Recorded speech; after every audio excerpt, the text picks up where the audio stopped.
అంటే కన్నప్ప గురించి ఇప్పటివరకు ఉన్న మనకి ఇన్ఫర్మేషన్ ప్రకారం ఆయన ఒక భక్తుడు.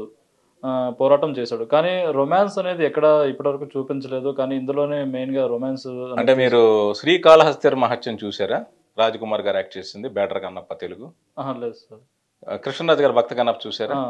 అందులో రొమాన్స్ లేదా? అంటే ఎక్కువ ఇంతగా అంటే మీరు ఇప్పుడు 'విష్ణు' గారి 'కన్నప్ప' సినిమా మీరు చూసారా?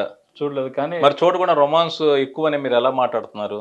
అంటే ఇప్పుడు 'బాహుబలిలో' 'ప్రభాస్ తమన్నా' మధ్య ఎలాంటి సీన్స్ ఉన్నాయో అలా అలా హ్మ్. ఎందుకుంది? మీరు సినిమా చూసారా అని అడుగుతున్నాను. చూడలేదు కదా మీరు. సినిమా చూడలేదు సార్. మరి చూడకుండా రొమాన్స్ ఎలా ఉందని మీకు ఎవరు చెప్పారు? ఎలా అంటే మీరు కామెంట్ చేశారు? మాకిప్పుడు ట్రైలర్ అనేది రిలీజ్ చేశారు కదా ఆ సార్. ట్రైలర్‌లో మీకేం కనపడింది? ఇప్పుడు నేను ఒక మాట చెప్తున్నాను. హ్మ్. కృష్ణరాజు గారు, వాణిశ్రీ గారు యాక్ట్ చేసిన 'భక్త కన్నప్ప' సినిమాలో కూడా మంచి రొమాంటిక్ సాంగ్స్ ఉన్నాయి.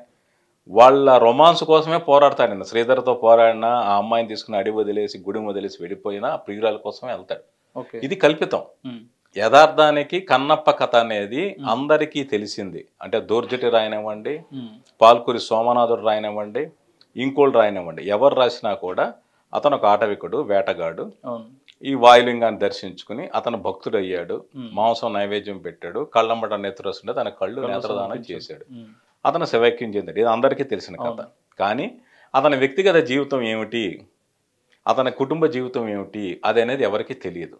ఇది ఎవరికి వారు కల్పించుకుంది. అంటే కావ్యంలో దూర్జటి గారు రాసిన, పాల్కురి సోమనాథుడు రాసిన వాళ్ళు కన్నప్ప సమకాలికులు కాదు. హ్మ్. అవును. కన్నప్ప మనకింకా తర్వాత చారిత్రక ఆధారాలు లేవు గానీ, 2వ శతాబ్దం, 3వ శతాబ్దం మధ్య జీవించిన వ్యక్తి అని కొంతమంది అంటారు. ఖచ్చితమైన చారిత్రక ఆధారాలు లేవు.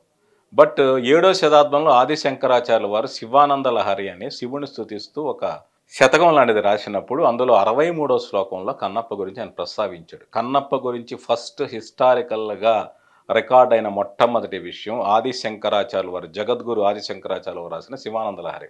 ఓకే. ఆ తర్వాత పాల్కూరి సోమనాథుడని మన తెలంగాణకు చెందిన ఒక మహాకవి. హ్మ్. ఆయన బసవ పురాణంలో ఎంతోమంది శివభక్తుల కథలు రాస్తూ ఉడుమూరు కన్నప్ప అని ఈయన గురించి రాశాడు. ఉడుమూరు కన్నప్ప. ఉడుమూరు కన్నప్ప అంటే అతను నివసించిన ప్రాంతం ఉడుమూరు. ఇప్పటికీ కడప జిల్లా ప్రాంతంలో ఉంది హ్మ్. ఆ ఊరు. ఆ తర్వాత 16 జనం దూర్జటనైన శ్రీకాళహస్తి చెందిన వ్యక్తి. ఆయన శ్రీకాళహస్తి మహత్యంలో ఈ కన్నప్ప కథతో పాటు నక్కినార్ చాలామంది శివభక్తుల హ్మ్. కథలు కాళహస్తి మహత్యం గురించి రాశాడు. వాటిలో మనకు దొరికే వివరాలు ఏంటంటే అతని తండ్రి నాథనాథుడు, తల్లి దొంతి, అతని భార్య నీల ఇలా జీవించాడు. పెళ్ళైన తర్వాతే అతను శివభక్తుడిగా మారాడు. ఇది చూపించిన ఓకే. వ్యక్తి. ఇక్కడ నేను చెప్పదలుచుకుంది ఏంటంటే భార్యాభర్తలు అన్నాక ప్రణయం సహజం. హ్మ్. ప్రణయం లేకుండా ఏమీ లేదు కదా! అవును. అంటే మనిషికి ప్రాథమిక అవసరాలు ఏంటి అంటే మొదటిది ఆకలి, 2 నిద్ర, 3 ప్రణయం. హ్మ్. ఈ 3 లేకుండా సృష్టిలో ఏ వ్యక్తి బతకలేడు. ఏ జంట సృష్టి బతకలేదు. కొనసాగాలంటే అదొక కంపల్సరీ. ఆదిమ కాలం నుంచి ఈ జనరేషన్ వరకు ప్రతి ఒక్కళ్ళు జీవితంలో రొమాన్స్ ఒక భాగం. మీకు వాళ్ళని అసభ్యంగా చూపిస్తేనో, హ్మ్. అశ్లీలంగా చూపిస్తేనో అది పొరపాటు. ఇంకొకటి తన భార్య కాకుండా పరస్త్రీలతో అతను సంబంధాలు పెట్టుకున్నాడు, శృంగారం సాగించాడని చూపిస్తే అది కన్నప్ప పాత్రను అగౌరవపరచడం. అవును. అలాంటివేవి సినిమాలో లేవు.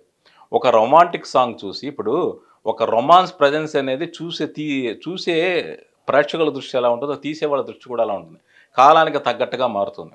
అంటే ఇదివరకు ఒక పక్కకి తిరిగి ముసిముసి నవ్వితే అది ప్రణయం హ్మ్. పాత సినిమాల్లో. ఆ తర్వాత చెయ్యి పట్టుకొని నడిస్తే అది ప్రణయం. అవును. ఆ తర్వాత ఒకళ్ళనొకళ్ళని పట్టుకొని డాన్స్ చేస్తే ఒకటి. హ్మ్. తర్వాత ఇప్పుడు రొమాన్స్ అనేది ఇంకొక హద్దు దాటిందని కాదు. శృతి అలా మీరిపోయింది. మారుతూ వచ్చింది. అదే. పరివర్తన చెందుతూ వచ్చింది. ప్రస్తుతం అయితే సో, శృతి మీరిపోయింది. మొత్తం ఒక చూపిస్తూ భార్యాభర్తల మధ్య శృంగారం, ప్రణయం హద్దులు మీరకుండా ఎలాగుంటుందో అలాగే కన్నప్ప సినిమాలో కూడా చిత్రీకరించారు. అంతే తప్పితే అతని జీవితంలో రొమాన్స్ లేదు. అతనికి రొమాన్స్ ఆపాదించారనేది చాలా తప్పు.